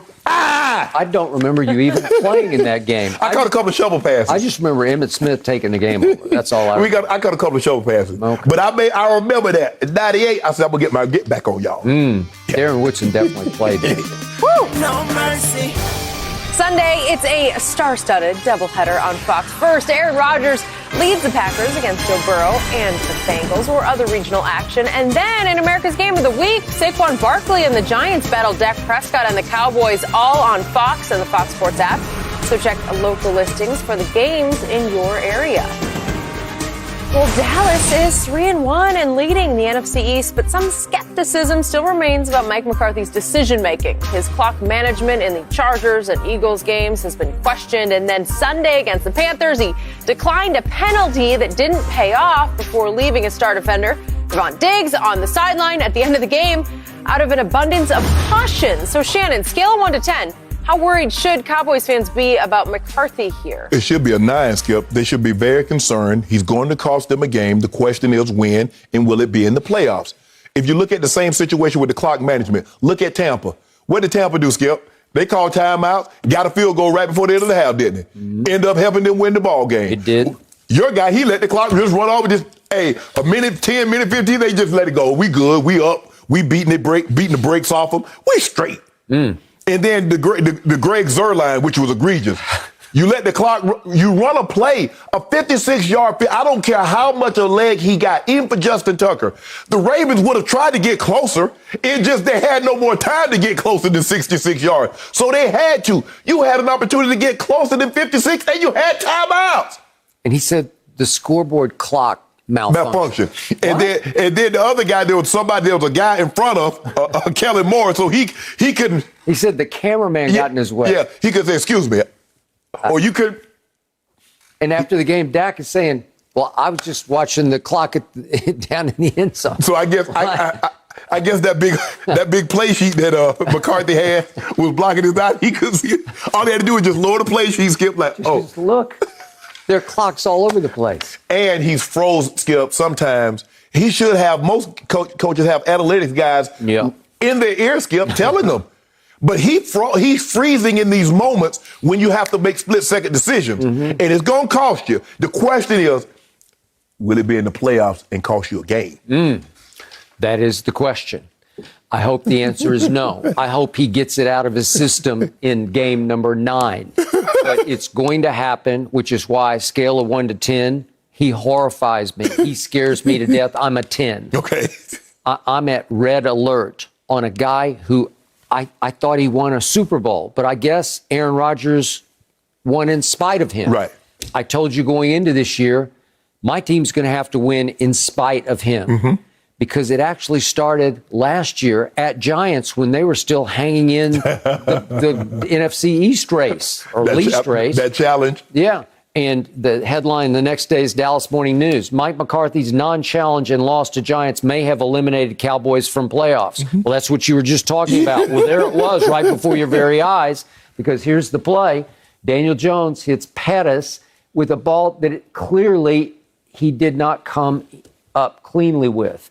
And the great Mike Pereira said on Fox, no question in my mind that if Dallas would have challenged this, it would have been reversed to an incomplete pass. Well, if he pulls the mask down just a tad, lift the brim of his hat up just a little bit, he can see the video board, Skip. He trapped it, and it's so bad. Look at that, Skip. He can't see. How he gonna see? Maybe he just couldn't see. So he's got his hand on his flag, and remember, they're up 20-19. Right. Late in the fourth quarter, and it's 3rd and 16. And that's a 10-yard gain. Right. But it just got them in field goal range. Barely. Right. Because then Gano hits a 50-yard field goal because they rushed up, lined up, and booted it quickly before he could throw the challenge flag. And I think he didn't even want to call the challenge it. And he said after the game, it was 50-50, and I didn't want to waste a timeout. It wasn't 50-50. It was glaringly obvious. I see a guy who just goes blind in the moments that you have to make an instantaneous They say pressure decision. does that to you, Skip. Sometimes your hearing, your vision gets blurred when the pressure moments. Yeah, and I keep reading. It's like play after play that you went through the clock management, but then the other day against Carolina, he's got a personal foul that he declines to keep it at 3rd and 12. And Sam Darnold says, thank you very much, and goes right back and hits a 15-yard pass, and they get a first down. Right. You make it 2nd and 27. 2nd and 27? It's so hard to convert. Right. You have to take that penalty. I'm saying, what are you thinking? What are you doing? He wasn't. He wasn't thinking. And then, again, they had a 22-point lead early in the fourth quarter, and all of a sudden I look up, and it's a one-score game because they cut it all the way to 36-28. And it's because Trevon Diggs is standing on the sidelines, and he's yucking it up with his guys. He seems to be just fine, and I'm out of my mind because it was said on television, the official reason that they gave was just they're managing him, like he's played enough for today. And then they claimed he had a back issue after the game. I don't think he had a back issue. I don't either. And Stephen Jones said, I think they got him out of the game to try to prevent him from getting injured or getting a nick. Yeah. And they mounted a comeback. They took several players out. And Jerry Jones said yesterday that it was a little concerning to him because he said, I think we took our guys out a little too quickly. Right, exactly. Okay, well, they did. So Stephen Jones was defending Mike McCarthy. They love him. And I told you the other day, it's not like Mike McCarthy's become like a son to Jerry. He's actually become like a brother to Jerry. I think he loves to drink beer and eat nachos with Mike McCarthy. Old Mike Mack. So yesterday on Stephen's radio show, he's talking about what an outstanding job he's doing, that he's such a leader for the football team. We saw him try to his attempts at motivational Dak's speeches. the leader. Yeah, Dak is definitely the leader. And Stephen also said, I think he takes great care of the players. I'll buy that. I think he's the ultimate players coach. We saw him during the cut period when that Kamara kid that they kept, call him in, and he was like, should we prank him? Yeah. Or should we? Yeah, because it was a big deal to him to bless him with a spot on the roster. Right. Well, I think he really cares about the players to a fault. Yeah. I mean, I don't know. There's no fear. It's not like he motivates by fear. I think nobody lives in fear of Mike's wrath. No, because first of all, it's Jerry. Okay, it's Jerry. So then Stephen says that with this leadership role, that certainly when you decide to be a head coach, it's not going to be as a play caller. And I'm like, what? Because Mike McCarthy's reputation with Aaron Rodgers for all those years, called plays. He called all the plays. Kyle Shanahan called plays. Sean McVay called plays. Keep going. Matt LaFleur called plays. Keep going. Kent Stefanski called plays. Keep going. Andy Reid calls plays. Sean Payton calls plays. I could just go on and on.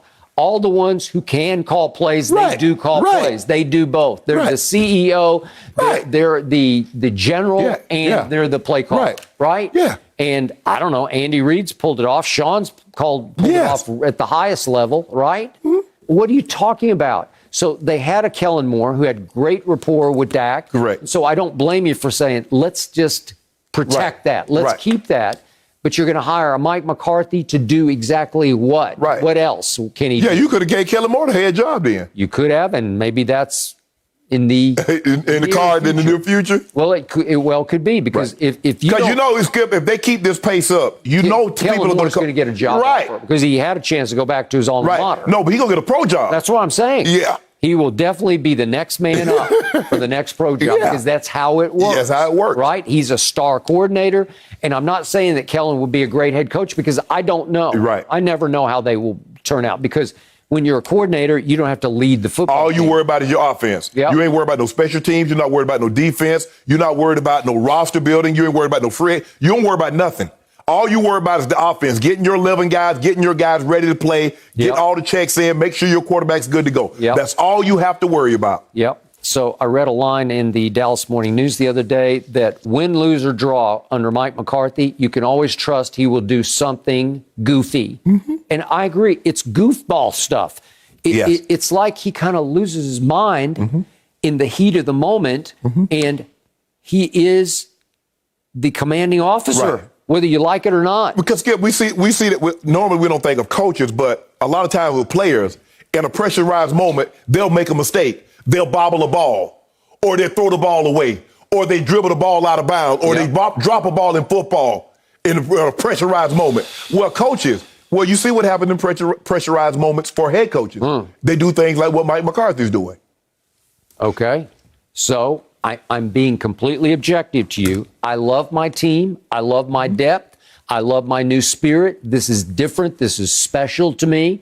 Micah Parsons is the real deal. Dak is playing at the highest level. Zeke is bouncing back. You should give me 20 cases for that. Okay. I've got all of that. I've got all that. But I'm being completely open-heartedly objective to you. I do not trust my head coach. And that is scary. It should be. It's scary. It's all you got. It's your only hope is Mike McCarthy. Mike McCarthy could save you from losing 10 cases of Diet Mountain Dew. Yep. It will come down to him and his decision-making or lack thereof. I'm counting on it. Yeah. Well, it's all you got. Because if it's just pure football, I got this, we got this. Yeah, but it ain't going to just pure football. Yeah. You know, the coach is going to have to make a decision sooner or later, Skip. Going for it on fourth down, trying to block him, giving the go. I don't know. I think Bones has green light to run whatever he wants on special team. That's a little scary. I don't think Mike McCarthy has any say in what Bones does. He's like, the fans wanted it, so let's give the fans what they want. I'm like, oh, that's how you make your decision on whether or not you're going to go block a punt? What the fans want? Yep. My unofficial head coach is Dakota Rain Prescott. So I have to trust him to overcome Mike McCarthy. Well, you know what's going to happen on Sunday. Yeah. You got the Giants? Huh? Really? Huh? Is that what you're saying, Danny? Could we get a little early bet on it? Huh? Take it, leave it, bet right now. We're going to wait a little bit. Let that thing, let it simmer. I'm going to let that thing simmer for a couple of more days. I got a couple of cases over here. Says I got Dallas in that game. Yeah. All right. No mercy. Baker Mayfield only completed 2 of 7 passes thrown to Odell Beckham Jr. in Sunday's win, but Browns head coach Kevin Stefanski isn't worried about the chemistry between the two as OBJ works his way back from injury. Stefanski told reporters, quote, "That is not really a concern of mine or ours. When you throw the ball deep, you are not going to hit all of those. We had some opportunities where we felt like we would throw it deep and we just did not connect." So, Shannon, should Stefanski actually be concerned? He should be concerned that his quarterback hasn't gotten better. We've got to stop pinning Baker's struggles on Odell. Baker's 18th in completion percentage, 22nd in passing yards, 22nd in passing, ball thrown 20 yards down the field, 29th in touchdown passes, 26th in QBR, 15 to 33, 155 yards against Minnesota last week. And had Odell on several occasions, hit the DB in the back of the head with one, hit Odell in the back of the foot with the other one. At some point in time, your guy has regressed.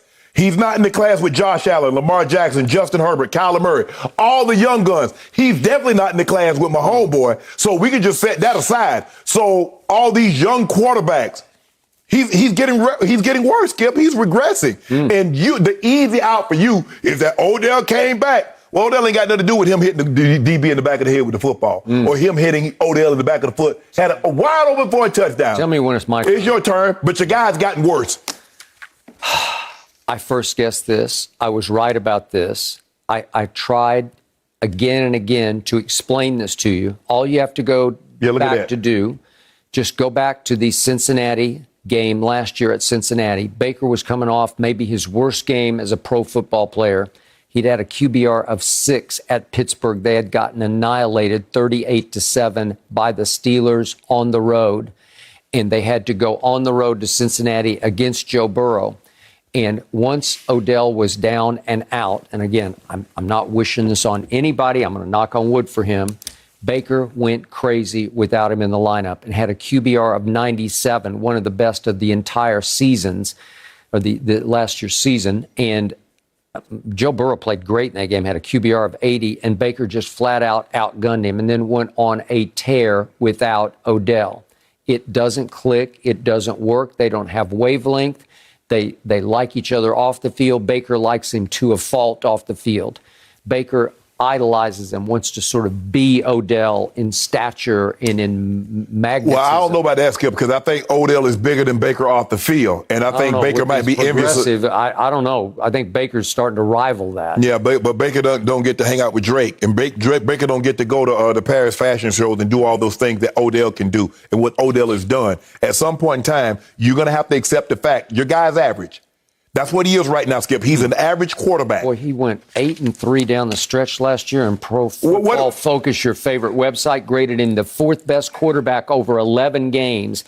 1 was Rodgers, 2 was Deshaun Watson, 3 was Brady, 4 was Baker Mayfield. I saw him at his very best, spreading the wealth. Update your resume. Spreading the football. Update your resume, Skip. I get last year. Yeah. That was last year. This is this year. And this year, he's 18th in completion percentage, 22nd in passing yards, 20-yard passes down the field, 22nd, 29th in touchdown passes, 26th in QBR. And Odell is back. And unfortunately, Jarvis is not back and won't be back for another game.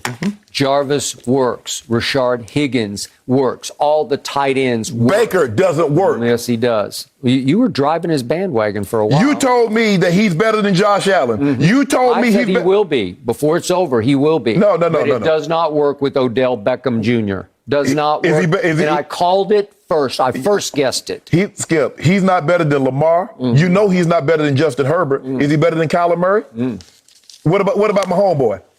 I mean, I'm running out of young guys. I'm talking about guys 26 or younger. I picked this team to go to the Super Bowl, to win the conference and go to the Super Bowl, and I'm standing by my pick.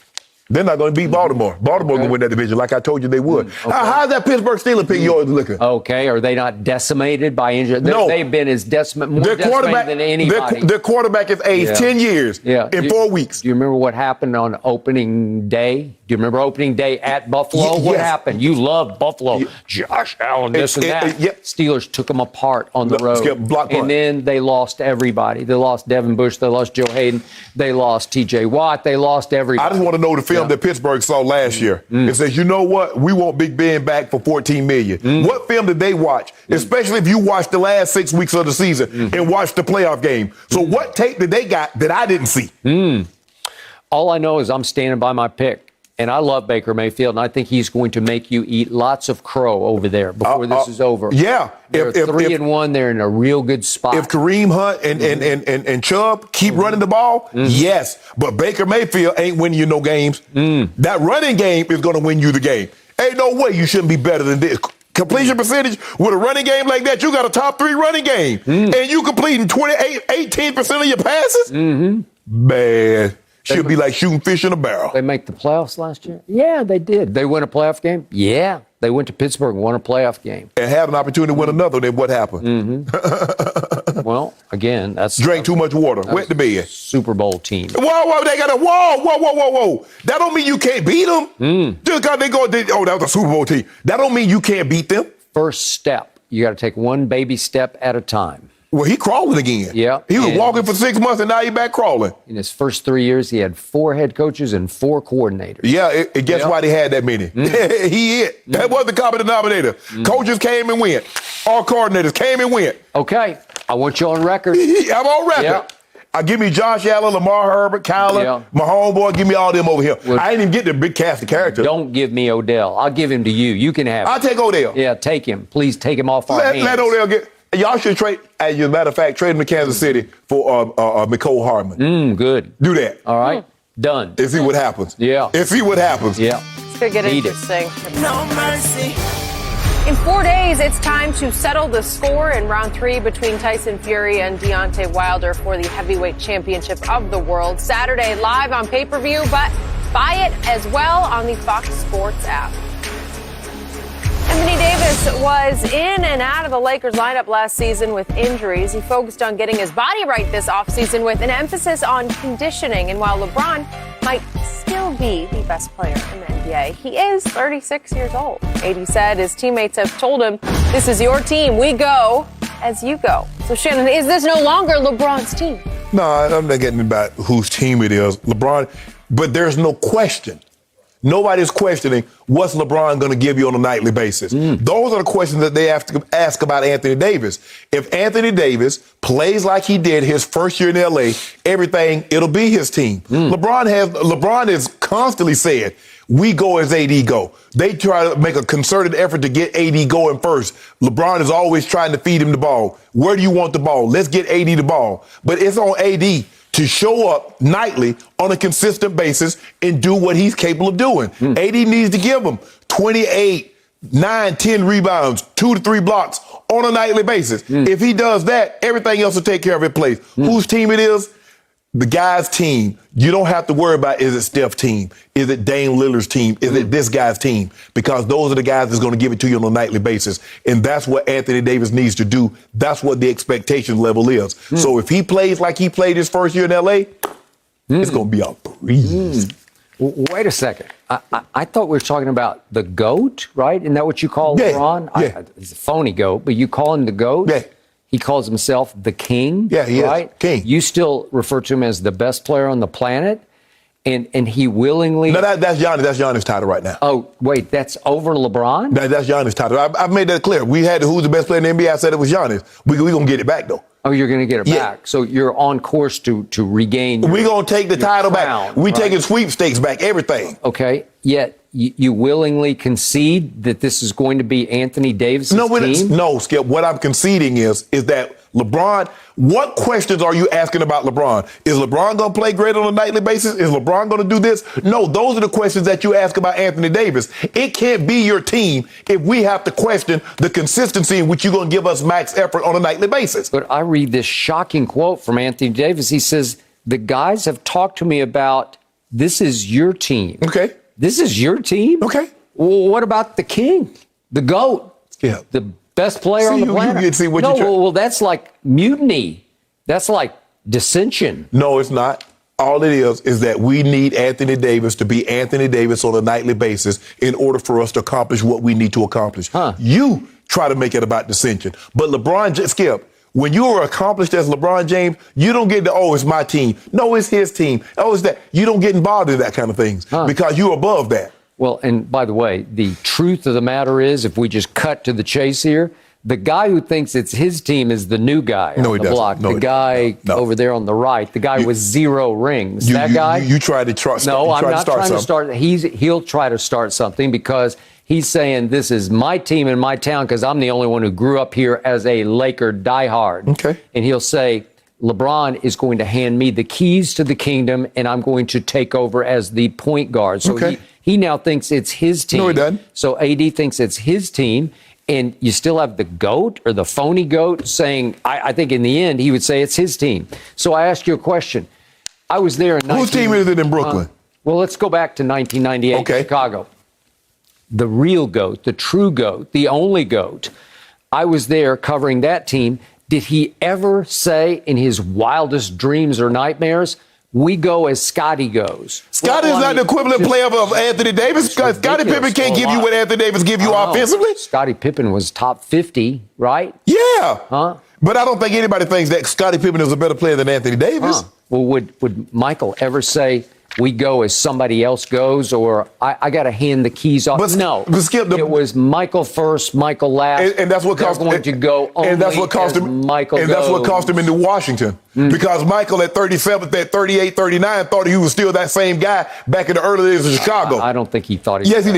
Yes, he did. No. Yes, he did. Jerry Stackhouse have said it. He said it. It should have been me. He let himself go.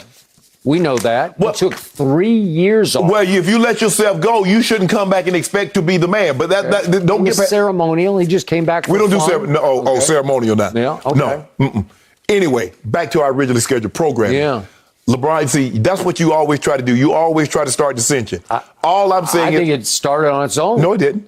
No. I mean, this is like mutinous. LeBron has told AD, bro, we go as you go. If you be AD, we'll be fine. But we need you to be AD on a nightly basis. We can't have 37, 12, and 6, and then all of a sudden the next game you give us 18, 10, and 4. That can't happen. We can't have those big fluctuations. We need what we got from you when you first set foot in LA that first season and how you dominated throughout the playoffs. We need that, AD. We get that. As the fifth horseman in the LeBron inner circle, as you call yourself, right? you are calling out Anthony Davis saying your play is wildly erratic. Isn't that what you just said? I'm saying, Anthony Davis, I need you to be what you were your first year, not last year. Really? If you give us what you gave us in 2020? 2019? So last year was all AD's fault. No. Well, I think that's what you just said, because you're obviously taking LeBron completely off the hook. AD will tell you he did not play as well as he had hoped. Even before the injuries, AD was not playing like he had left off in the playoffs and like he played in the regular season. AD knows he was inconsistent. And then you factor the inconsistency with the injury that forced him out 30 plus games. Yes. Last season was a disappointment for AD and the Lakers. This year will not be such. Well, it sounds like LeBron is conceding the point guard to number 0 with 0 rings, and he's conceding the nightly driving force of the team to AD, the 4 or 5, whichever one. And LeBron's kind of drifting over into semi-retirement as the, what is he, the 3? See, now you said that the first year, and he goes 27, 8, and 8. Nobody had done that at his age. And then you say, yep, he was done. The first year they didn't even make the playoffs after he said he's activating playoff mode or whatever. All the guys that were released and went elsewhere, have they made the playoffs? Well, they weren't released. They were traded. Okay, with the guys that were traded, that's no longer there. Have they made the playoffs? What guy that was traded has made the playoffs? Now, we're going to see what Kuzma does. Is he the GOAT or not? No. But you wanted him to win with pieces. Because LeBron got those pieces to the playoffs. Even last year, nicked up. He got those guys, and he got the championship. So let's see what those guys, we're going to see what those guys do without LeBron, without being with the Lakers, without being with AD. LeBron exited in the first round last year and became LeGon James. Yeah, that's okay. All your guy did was practice an extra week because he went in the second round. And lost it at home. What, my guy, you talking about Kawhi? No, your guy, you know them bulky knees, your guy. Your guy on crutches. No mercy. The undefeated Cardinals flying high, and so too are his MVP odds. According to Fox Bet Sportsbook, Kyler is projected to win the award outright ahead of Patrick Mahomes, Josh Allen, and Tom Brady. So, Shannon, can you see Kyler winning MVP? Yeah, he's playing phenomenal football right now, Skip. We always knew he had great legs, and now they've given him more weapons than D-Hop. Bring in a Green from Cincinnati, Rondale Moore, Christian Kirk. They run the ball well enough, but their running attack is really Kyler Murray, Skip. A lot of times on scrambles. Sometimes they do design runs. The defense is better than I thought it would be, Skip. This team's for real, and Kyler Murray is going to be there at the very end. But, Skip, we have a long way to go. You remember last year, it wasn't decided the MVP until like the last 3 weeks of the season because it was for the first 8 weeks. Remember, it was Russell Wilson. Russell running away with it, Skip, and then here come Mahomes. I loved Kyler before you did. You did? I picked Kyler to upset the Rams last week, and it cost you more cases than Diet do. I give him a good shot to win MVP if he can stay healthy and stay That was my only concern, Skip. I got it. But Tom Brady is going to win MVP because his season starts now. Obviously, he had a game-winning drive against my Cowboys on opening night, 5 touchdown passes against Atlanta, and then 432 passing yards against the Rams. And then he had to ride the emotional roller coaster all the way to Foxborough, and he barely, narrowly escaped it, and now his season starts. Skip. He's going to go after the all-time passing record, and I don't think you can stop him. I think there are a lot of guys going to be on the cusp of that record, especially adding that 17th game, Skip. But don't count on Mahomes, but here's a dark horse, Lamar Jackson. Lamar Jackson, Skip, he's going to be there because his numbers, he's going to be right around, another 1,000 yards, and he's throwing the ball. I said all he needed to get was incrementally better throwing the football. He's going to be there at the end, but it's going to be a hodgepodge right there at the end. The 44-year-old is not going to lose another game. He's going to throw a bunch of touchdown passes. What, my homeboy going somewhere? Aaron Rodgers going somewhere? Not yet. You see it? My homeboy lead the league great in touchdown passes. Usual Undisputed is back same time tomorrow morning. The Herd is on now. Have a great day.